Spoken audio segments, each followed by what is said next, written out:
Halo, nama saya Yasintus Rionali Syukur, NIM 19101320. Di sini saya akan menjawab pertanyaan-pertanyaan soal ujian tengah semester mata kuliah Interpersonal Skill. Kebetulan instruksi menjawab soalnya yaitu pilih 4 soal dari 6 soal, namun yang wajib menjawab yaitu soal nomor 6. Di sini saya memilih soal yang pertama nomor 2, 3, 4, dan 6.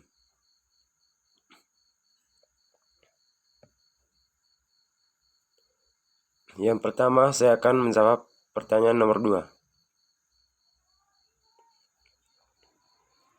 Sebagai individu yang proaktif, bagaimana cara Anda menanggapi situasi sekarang, di mana pandemi sedang terjadi dan respons publik terhadap hal tersebut seakan tidak mau tahu?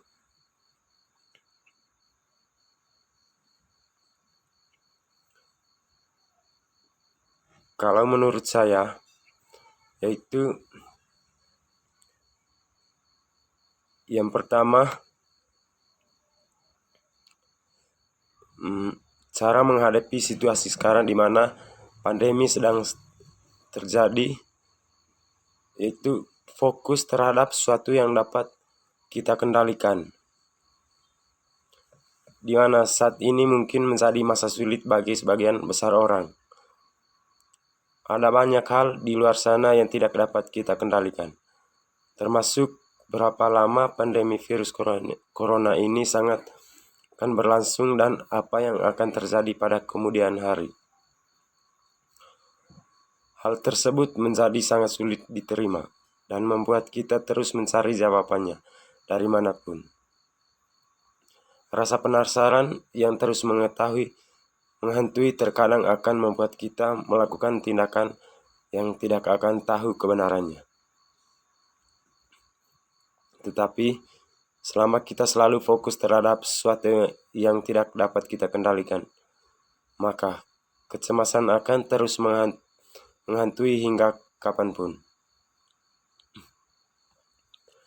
Ketika kita merasa ketakutan terhadap sesuatu di luar sana, cobalah alihkan fokus kita kepada hal yang dapat dikendalikan. Seperti contohnya, saya tidak dapat mengendalikan penyebaran virus corona yang terjadi di kota saya.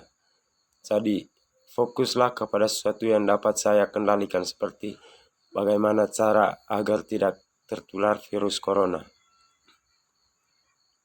Beberapa hal yang dapat saya lakukan seperti menjaga kesehatan tubuh, mencuci tangan dengan sabun, menghindari menyentuh wajah, menghindari kerumunan, dan menghindari belanja barang yang tidak penting.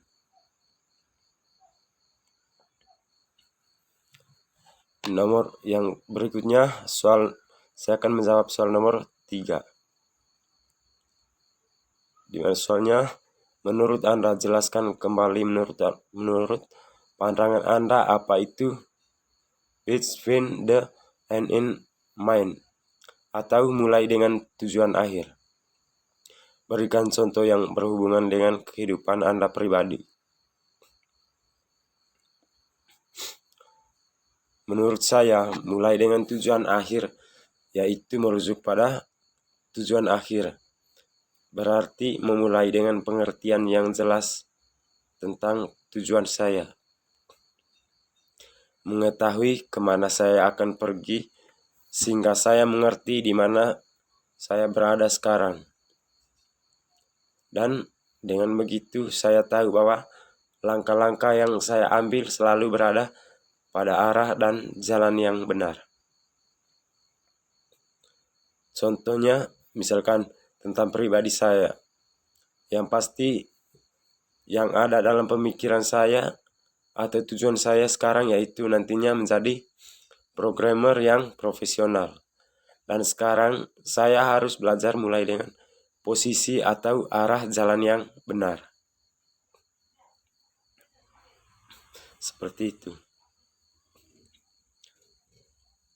Yang berikutnya saya akan mencoba menjawab soal nomor 4.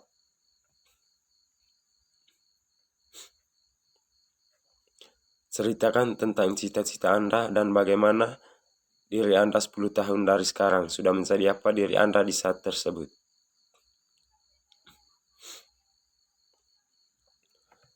Kebetulan dari pribadi saya, sejak dari SMP baru pertama saya kenal yang namanya belajar tentang komputer. Dari situ saya menjadi suka dan pengen sekali mengetahui lebih detail lagi tentang ilmu komputer. Nah, di saat aku mau masuk sekolah menengah atas, ada pemikiran di mana saya harus memilih bersekolah di sekolah menengah atas yang ada jurusan atau prodi teknik informatikanya.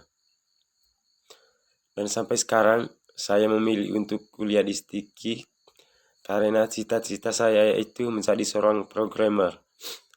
Di mana di 10 tahun dari sekarang yaitu saya harus menjadi seorang programmer yang profesional di saat itu.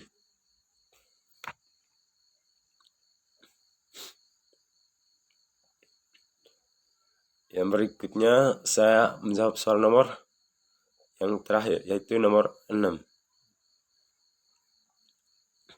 Dari pertemuan sebelum UTS, Anda diajarkan untuk menjadi pribadi yang independen, sebelum nanti menjadi pribadi yang interdependen atau saling ketergantungan.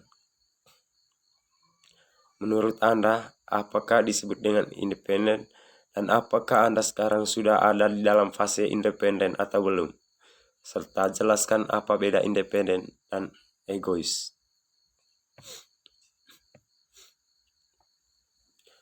Kalau menurut saya pribadi, kata independen itu berasal dari bahasa Inggris, yaitu independent, yang berarti merdeka, berdikari, tidak bergantung kepada orang lain, dan berdaulat. Dan kalau menurut saya, independen dapat disebut dengan bebas atau merdeka. Dan untuk sekarang, saya masih belum untuk ada di fase independen. Karena orang yang masuk dalam fase independen itu biasanya memiliki sifat yang dapat mempengaruhi banyak orang, mandiri dan seorang motivator yang hebat.